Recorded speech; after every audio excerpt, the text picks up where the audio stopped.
Hello, hello, bonjour à tous, bienvenue sur le podcast Gènes de Visionnaires, le podcast des visionnaires chrétiens. Je suis Georgina et avec GV Writer, j'accompagne des chrétiennes entrepreneuses à mettre leur foi, les principes du royaume et l'obéissance à notre Père au centre de leur entreprise. Je les soutiens afin de faire de Dieu le directeur général de leur business de manière pratique pour impacter et rayonner sur ce monde par et pour lui. On parle bien trop souvent des recettes du succès, mais finalement, quels sont ces échecs avant le succès qui ont permis de forger leur état d'esprit? Quelles sont ces leçons tirées dans le passé lorsque la réussite n'était pas encore visible et qui pourtant ont eu leur poids? Tomber et savoir se relever pour avancer encore est la clé de la réussite. Alors si toi et moi, nous sommes en accord, installe-toi avec l'intention ferme et décidée d'en apprendre un peu plus aujourd'hui et peut-être même gagner des années. C'est parti! Hello et bienvenue sur ce nouvel épisode du podcast Gènes de Visionnaire. Je suis hyper heureuse de t'accueillir. C'est un plaisir pour moi. Aujourd'hui, on est dans un épisode très particulier parce qu'on revient sur finalement les 3 derniers épisodes qui ont eu lieu avec nos chers invités Isabelle Boireau, Stéphania Prussien et Milly Adaï. C'était un plaisir de les recevoir et d'ailleurs, si elles écoutent cet épisode, je les remercie encore pour les moments d'inspiration qu'elles nous ont donnés au travers de leur histoire, au travers de leur parcours entrepreneurial. C'est, je pense, quelque chose qui a pu t'encourager. Et si toi qui m'écoutes, tu es encore là aujourd'hui, je pense que véritablement, c'est parce que ça a été un outil d'inspiration pour toi. Et cet épisode aujourd'hui est un peu particulier parce qu'en fait, on va revenir sur certaines clés qu'elles nous ont données. Il est vrai que lorsqu'on écoute un épisode de podcast, souvent on est inspiré. On note des choses, c'est-à-dire que quand je dis on note, c'est même pas matériellement, c'est que notre esprit est éveillé par certaines choses qui finalement nous portent à nous dire qu'on devrait peut-être mettre cela en application, qu'on devrait peut-être aller plus loin dans certaines facettes de certaines choses, certains points. Et l'idée est là, mais dans la mise en application derrière ne suit pas. Et même si on est dans un podcast, et même si finalement on n'est pas là pour être, on n'est pas là dans un programme d'accompagnement pour être emmené vers une transformation, j'aimerais véritablement que tu puisses commencer un début de transformation par cet épisode-ci où on va justement prendre certains points clés sur lesquels Milly, Stéphania ou Isabelle se sont arrêtées pour que toi tu puisses aller dans l'application. Donc je t'invite, toi qui m'écoutes, si tu arrives à cet épisode-là sans avoir écouté les 3 précédents, je t'invite à pouvoir y retourner pour les écouter, afin que tu puisses tirer pleinement des clés de celui-ci. Cet épisode s'adresse à toi si tu es un entrepreneur qui débute. Et dans cette phase de début, il peut y avoir 2 cas de figure. Tu peux être un débutant, c'est-à-dire au sens où finalement, tu n'as même pas encore posé la première pierre. Tu n'as même pas encore fait le premier post, le premier email, la première discussion avec un client, un prospect ou autre. Tu n'es même pas encore là, c'est-à-dire que tu es encore au stade de l'idée. Et si véritablement tu es au stade de l'idée encore, il y a des éléments dans cet épisode-là qui vont être pour toi. Et si tu es de ces débutants qui débutent, c'est-à-dire entre 2 et, allons jusqu'à 5 ans, 2 et 5 ans de début, cet épisode est également pour toi. Je vais jusqu'à 5 ans parce qu'en fait, en 5 années, si on a commencé et que finalement l'activité a évolué, l'activité a changé entre-temps, on peut être encore dans cette phase de début. Mais si peut-être tu es resté dans la même activité depuis 5 ans, peut-être que ce début-là ne te concerne pas et que tu es déjà dans une phase de stabilisation ou autre. Donc si tu es au début, cet épisode te concerne pleinement. Et on va voir 7 éléments au travers de l'épisode d'aujourd'hui et de l'épisode de la semaine prochaine. Je découpe cela en 2 épisodes afin que ce ne soit pas trop dense pour toi. On va voir 7 éléments qui sont premièrement cultiver ce cœur de serviteur. Pourquoi le faire? À quoi ça va servir? Quels sont les bénéfices? Quelles sont les clés que Milly, Stéphania ou Isabelle ont pu partager avec nous sur ce point-là? Deuxièmement, qu'est-ce que l'on peut retirer de la passion et du rêve? En quoi est-ce un outil important? Comment ça va te mener dans ton parcours, dans ton entreprise? Troisièmement, aller un peu plus loin dans cette collaboration avec le Seigneur. quelles sont les clés qu'elles nous ont partagées justement sur cette collaboration qu'elles ont avec le Seigneur et comment toi, ça peut t'emmener à aller plus loin. Quatrièmement, le sujet des valeurs, qui est un point tellement important chez GV Writer. Cinquièmement, cultiver cette dépendance au Seigneur de manière intentionnelle, pleine et entière. Sixièmement, le fait de pouvoir parler de l'aspect financier, que ce soit la perte d'argent ou le fait de ne pas se laisser happer par le gain.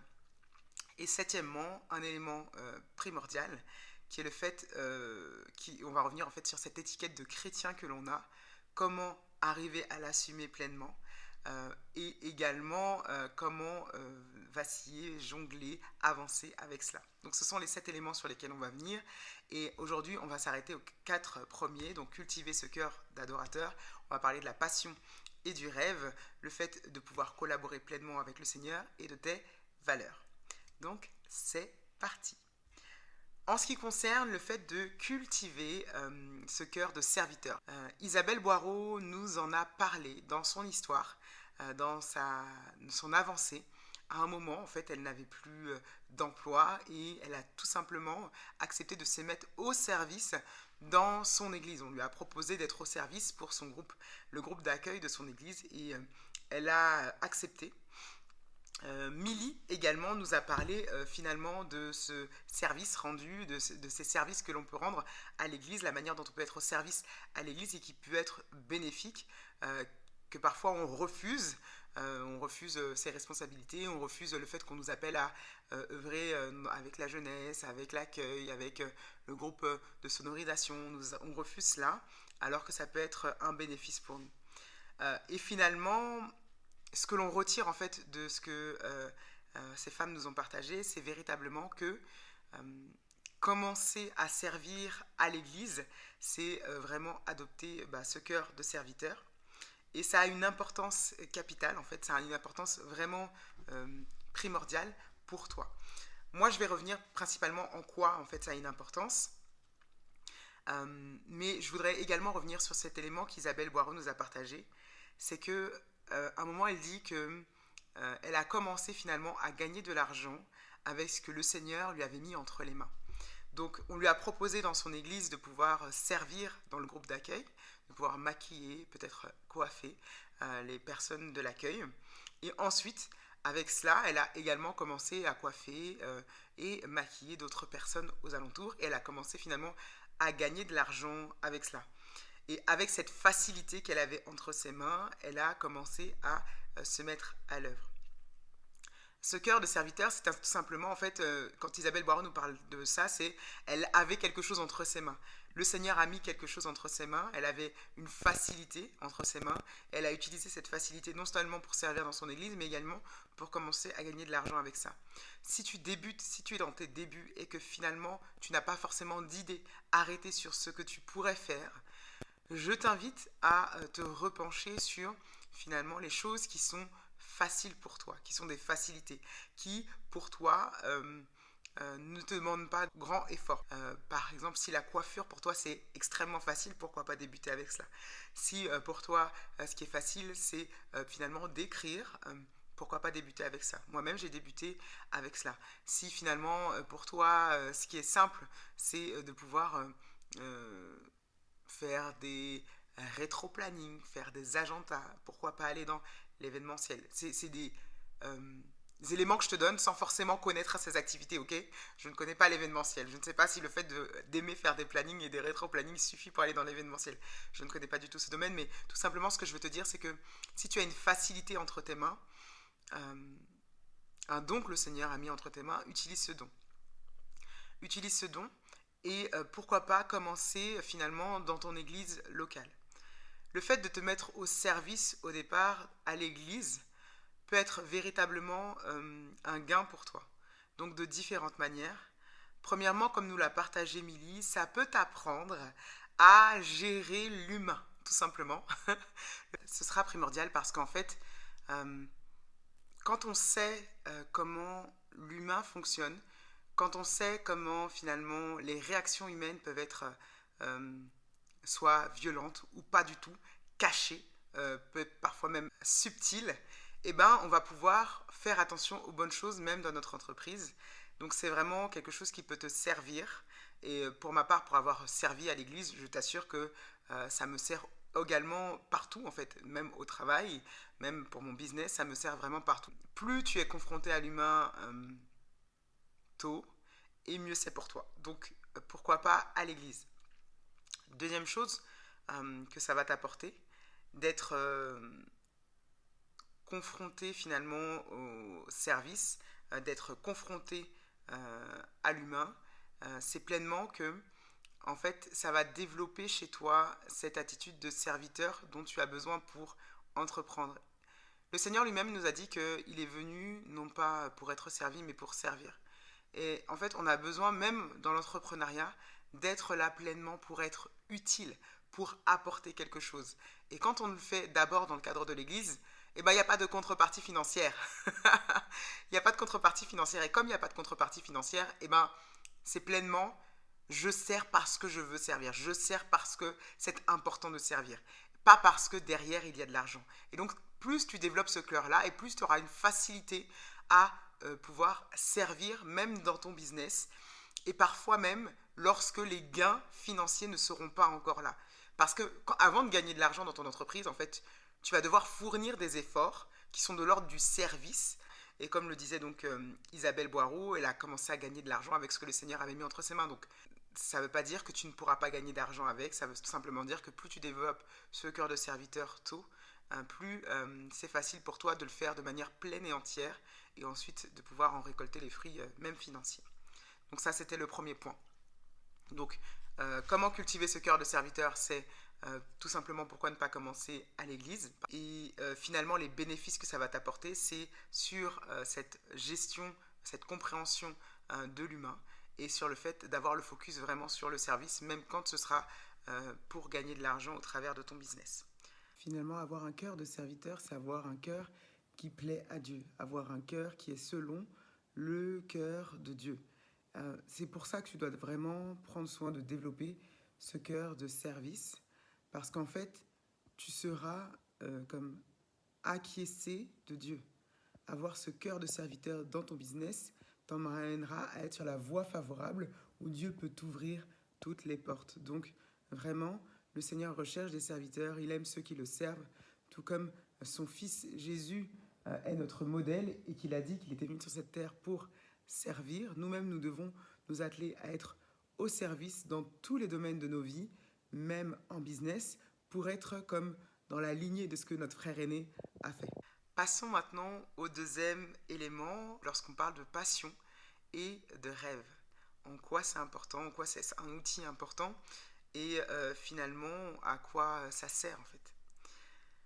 Isabelle Boireau nous a parlé de cette passion et de ses rêves qu'elle avait en tant que petite fille. Donc elle dessinait beaucoup et même elle accole sa passion du dessin, de faire des collections de mode en dessin et cette passion pour le maquillage aujourd'hui qu'elle a, elle les accole ensemble. Pour elle, ça va ensemble, ça va de pair. Et donc, Stéphania nous avait parlé également de sa passion pour la couture, de la facilité qu'elle avait, et on en revient encore en fait à ces facilités qu'elle avait. Donc elles sont parties sur finalement des choses qu'elles avaient entre leurs mains, donc, comme on disait juste avant, et elles les ont utilisées, matérialisées. Et en quoi en fait c'est important de pouvoir aller vers les rêves que l'on a, vers cette passion. Elles nous ont partagé différents éléments.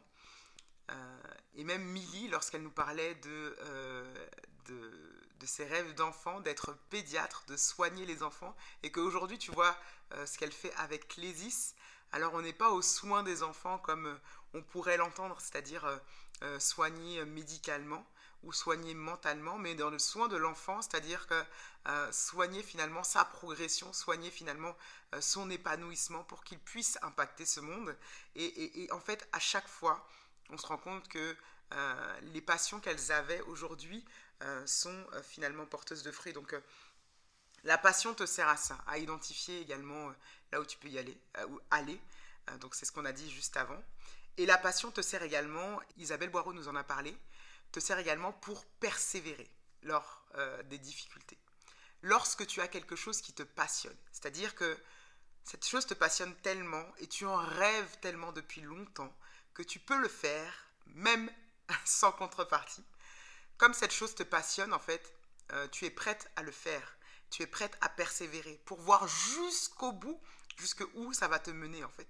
C'est-à-dire que même quand l'argent ne rentre pas, puisque c'est une passion et puisque le rêve est là dans ton cœur et dans ton esprit depuis tellement de temps, tu n'es pas prête à abandonner tout de suite. Lorsque ce n'est pas, en fait, ton entreprise, ton business ne relève pas de la passion ou du rêve, le point essentiel qu'il faut remarquer, c'est que c'est plus facile d'abandonner.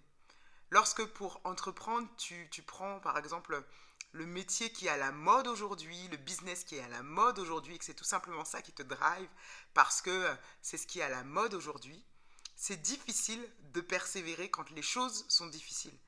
Quand la conjoncture économique est compliquée, lorsque les clients ne viennent pas, c'est compliqué de persévérer et d'attendre que les choses changent ou de mettre en place des efforts pour que les choses changent alors que ce n'est pas ta passion en fait. Quand c'est une passion ou un rêve, tu auras plus de facilité à persévérer dans l'effort. Donc persévérer quand c'est dur. Donc voilà ce que ça te ramène. Et deuxième élément sur lequel elles sont toutes revenues, sur l'excellence. En fait, quand c'est ta passion, tu as envie de faire ça de la meilleure des manières. C'est-à-dire que tu ne vas pas juste, imaginons, moi, ma passion, c'est d'écrire. J'aime écrire. Et je veux faire ça de la meilleure des manières. Je suis prête à revoir un texte plusieurs fois. Donc je ne suis pas bonne en orthographe, je ne parle même pas d'orthographe, je te parle juste de la tournure des phrases, de la manière dont ça va impacter les gens. Je suis prête à repasser sur un texte des dizaines de fois pour le réécrire, pour ajuster les mots, pour choisir le bon mot qui va provoquer la bonne émotion, parce que c'est ma passion d'écrire, ok? Mais lorsque ce n'est pas ma passion, je vais juste déposer mes idées sur le papier, regarder rapidement les fautes d'orthographe et donner ça. Parce qu'en fait, je voudrais juste me débarrasser de la tâche au plus vite, en fait. Et c'est ça, en fait, qui est la différence, la différence qu'il y a entre quand tu entreprends dans le domaine de ta passion et quand tu entreprends dans un autre domaine. Donc, c'est important de constater que c'est vraiment ces deux éléments-là qui sont accolés à cela. La passion, le fait d'aller vers ta passion, vers le rêve, ça te permet de persévérer dans les temps difficiles et ça te ramène dans une voie d'excellence, dans une voie où tu veux être dans le haut du panier dans ton domaine d'activité. Donc c'est un point essentiel qu'il faut remarquer et ça te permettra vraiment de pouvoir aller alors que les autres ne voient pas, alors que les autres ne perçoivent pas à quel point finalement c'est quelque chose, la vision que tu portes est quelque chose de puissant. Toi-même, tu sais au fond de toi que c'est le truc te dévore tellement que tu es obligé d'y aller. Et Isabelle Boireau en a parlé. Hein. Isabelle Boireau a dit que en fait, il y avait des moments où elle n'avait pas de revenus, des mois où elle s'était lancée à son compte à 100% et il n'y avait pas de revenus qui rentraient. Mais en fait, sa passion l'a menée à continuer et à persévérer. Et il y a d'autres éléments qui l'ont mené à continuer à persévérer, ce sont les promesses de Dieu. Les promesses que Dieu nous fait dans sa parole, qu'il y a des plans de bonheur et non de malheur pour nous. Toutes ces promesses que l'on connaît tant nous permettent aussi de persévérer. Liées à ta passion te permet encore plus de persévérer. Donc, ta passion, ton rêve sont importants. Le fait que tu aies un rêve en tête, que tu te sois vu d'une certaine manière, et là on parle du rêve, mais au moment ça devient de l'ordre de la vision, te permettent de persévérer et de pouvoir aller dans cette voie d'excellence. Donc c'est le deuxième point qu'il faut constater. Ces outils-là de passion, de rêve, de vision sont des choses qui vont te permettre de pouvoir aller dans ces voies d'excellence et de pouvoir persévérer dans les temps difficiles. Donc ça, c'est le deuxième élément. Tu pourrais te demander comment les passions et les désirs et les rêves de ton cœur sont finalement les bonnes voies à suivre, comment savoir que c'est la bonne chose à faire. Euh, il est important de voir aussi que dans ce que Isabelle Boireau nous a partagé, ce qu'elle dit aussi, c'est que elle cherchait beaucoup après le Seigneur et le Seigneur lui a comme montré que c'était cela. Alors que tout le monde avait déjà vu que c'était le maquillage, elle cherchait juste la réponse de Dieu. En fait, ce qu'il faut savoir et ce qu'il faut comprendre, et même la Bible nous le dit dans le psaume 37, fais de l'Éternel tes délices et il te donnera ce que ton cœur désire. En faisant de l'Éternel tes délices, en cherchant d'abord Dieu, en fait, les désirs qui viennent dans ton cœur, il te donnera ce que ton cœur désire. C'est finalement ces désirs qui viennent s'imprimer dans ton cœur à toi. Tu fais de lui tes délices, ces désirs deviennent tes désirs et c'est ça qui finalement t'est donné. Il te donnera ce que ton cœur désire, qui correspond finalement à qui il est lui. Donc, pour être certain en fait que ce qui te passionne, c'est réellement la voie vers laquelle tu dois aller, que c'est pas juste quelque chose de vain ou autre, veille à ce que vraiment tu sois avec Dieu, que tu marches avec Dieu, que ce soit l'Éternel, ton délice suprême, pour finalement passer au filtre de lui, de qui tu es, de sa présence, toutes les passions qu'il y a dans ton cœur. Troisième élément dont on va parler, c'est de cette collaboration pleine et entière avec le Seigneur, comment la mettre en place, comment fonctionner selon Dieu, comment aller dans cette volonté qu'est le Seigneur, et comment finalement marcher avec lui de manière concrète. Isabelle Boireau nous a mentionné que un moment, elle harcelait le Seigneur pour savoir vraiment quelle était sa voix. Elle a acheté des bouquins, elle n'arrêtait pas de lire et elle demandait au Seigneur vraiment tout le temps, tout le temps, tout le temps, Seigneur, voilà, où est ma voix? Et les autres autour d'elle avaient beau lui dire, nous on voit que c'est pour toi, que cette voix-là est pour toi. Elle voulait vraiment avoir l'aval du Seigneur. Donc elle a harcelé en quelque sorte le Seigneur pour avoir cette direction-là. Stéphania nous parle aussi de cette collaboration qu'elle a avec le Saint-Esprit, la manière dont parfois en faisant des ordonnances pour ses patientes, pour ses clientes, et ben parfois elle a besoin de cette inspiration et elle demande au Seigneur vraiment comment avancer. Milly nous a dit également que vraiment c'est sa foi qui lui a permis à certains moments de pouvoir continuer. Et en fait, dans ces trois parcours, ce que tu dois voir, c'est que cette collaboration avec le Seigneur se fait de manière simple. C'est-à-dire que c'est d'une simplicité. Et souvent, je le dis, en fait, prier à Dieu, c'est simple, c'est parler, c'est converser avec lui, c'est juste dire, demander, dire là où tu as des difficultés, là où ça ne va pas. Et quand tu es dans ce chemin-là, en fait, tu te poses plus la question de savoir comment tu vas prier, comment... Non, à un moment, tu discutes, il y a quelque chose qui te tracasse et tu discutes. Tu viens parler au Seigneur, en fait. Et c'est ça, en fait, qui est clé, c'est que cette collaboration avec le Seigneur peut être simple dans le sens où tu cherches après lui, tu lui demandes incessamment en fait. Tu lui demandes incessamment et surtout tu t'attends à ce qu'il te réponde, tu t'attends à ce qu'il te donne, tu t'attends à recevoir de sa part. Quand Stéphanie Impression nous dit que elle prie parce que parfois elle est devant certaines ordonnances et elle ne sait pas exactement vers quel peut-être produit aller, quoi donner à sa cliente, et qu'elle prie, qu'elle demande au Saint-Esprit, si elle le fait, c'est parce qu'elle s'attend véritablement à recevoir quelque chose. Il y a vraiment cette attitude d'attendre, d'être dans l'attente. C'est-à-dire que je demande et j'attends de recevoir. Isabelle Boireau nous l'a partagé. Elle demande et elle harcèle le Seigneur pour recevoir cette voie-là. Et une fois qu'elle a eu cette voie-là, elle a su que c'était là qu'elle devait aller. Et elle y allait de manière pleine, même si le chemin était encore compliqué. Et de la même manière... moi-même, dans ma progression, j'ai pu expérimenter ça. À un moment, quand le Seigneur m'a dit que j'ai véritablement fallait changer de voie, en fait, là où j'étais dans la rédaction de contenu, le copywriting, c'était pas ça, et qu'il fallait changer de voie, j'ai passé du temps à Seigneur, je veux bien y aller, mais juste donne-moi plus, dis-moi plus, montre-moi, parce que j'y vais pas sans toi, parce que c'est toi qui me dis, mais j'y vais pas sans toi, donc donne-moi plus. Et c'est clairement, quand on dit harceler le Seigneur, parfois c'est harceler le Seigneur. Parfois non, il n'y a pas besoin, mais parfois c'est véritablement ça. Lorsque l'on voit dans la Bible l'exemple de la veuve qui vient embêter le juge et qu'elle vient demander incessamment et que le juge dit puisqu'elle m'importune autant, je vais lui donner ce qu'elle recherche. Et on nous dit que si le juge a fait ça, alors à combien plus forte raison le Seigneur lui-même le fera. Donc viens embêter le Seigneur tout simplement. Cette collaboration est simple. Viens lui demander, viens lui dire, viens lui parler. Et ça peut paraître un point qui n'était pas utile de préciser, mais je tiens à le préciser parce que parfois on se pose des questions de savoir comment. Mais en fait, il n'y a rien de compliqué. Il n'y a rien de compliqué, c'est vraiment pas compliqué. Fais simplement cette prière, demande-lui. Ok? Donc ça, c'était le troisième point pour cette collaboration. Et le quatrième point sur lequel on va s'arrêter aujourd'hui, qui est le dernier point que l'on verra aujourd'hui, ce sont tes valeurs. Les valeurs, qu'est-ce que c'est? Les valeurs, ce sont finalement ces éléments qui sont importants pour toi et qui finalement construisent qui tu es, qui finalement viennent révéler ta personnalité, la personne que tu es. Il y a des choses qui peuvent être importantes pour toi et importantes pour moi, mais pas au même degré. Par exemple, la famille, c'est important pour moi. J'ai une famille. Avant d'avoir une famille, c'était important pour moi. Peut-être que pour toi également, c'est important, mais pas au même degré. et peut-être pas de la même manière, pas avec la même application.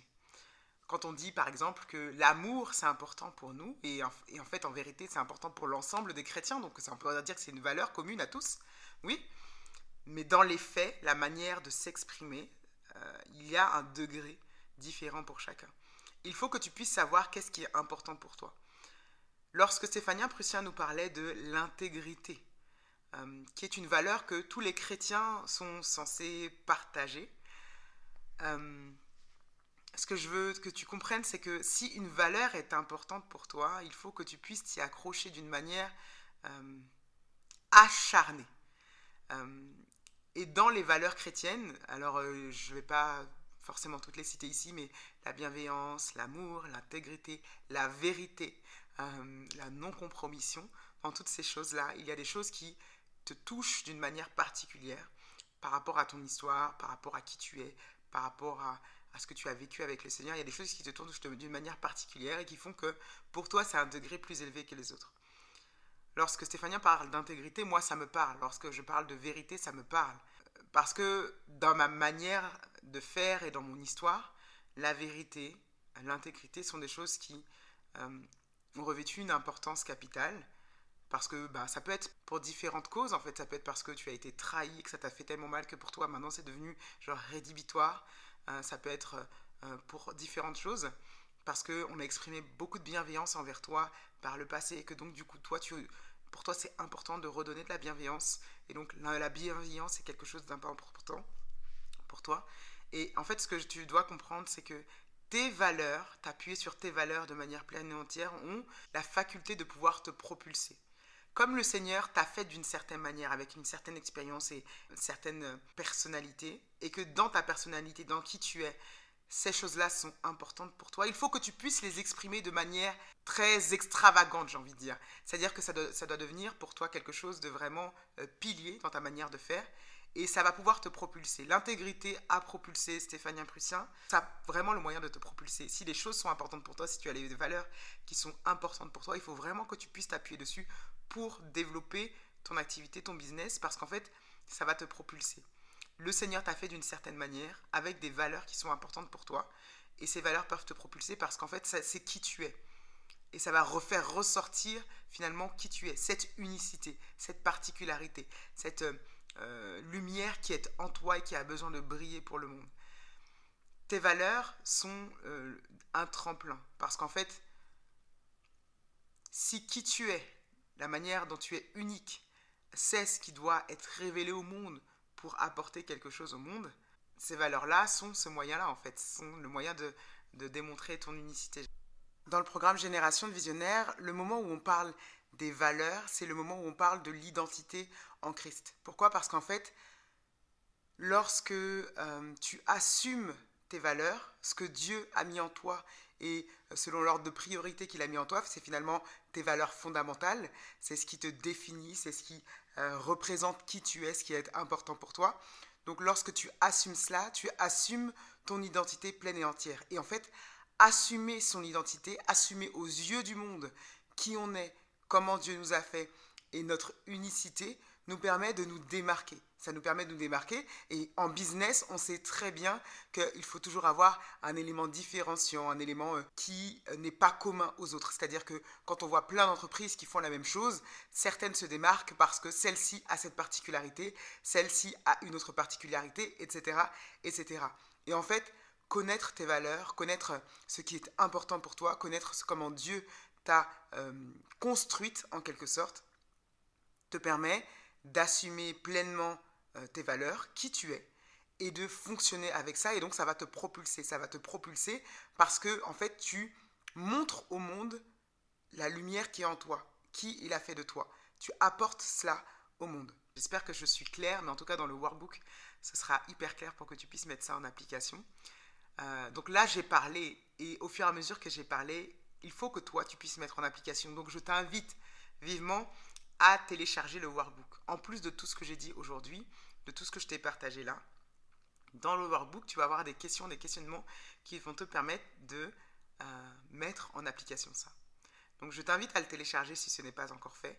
Je t'invite à pouvoir mettre en application, progresser dedans et pour pouvoir t'en servir pour que ton business puisse aller plus loin. On se retrouve donc la semaine prochaine pour la suite de ces éléments, pour que tu puisses continuer à collaborer pleinement avec ce que le Seigneur a mis en toi, pour que tu puisses pleinement tirer les clés de ces 3 épisodes précédents et que tu puisses véritablement marcher sur le chemin qui est voulu pour toi.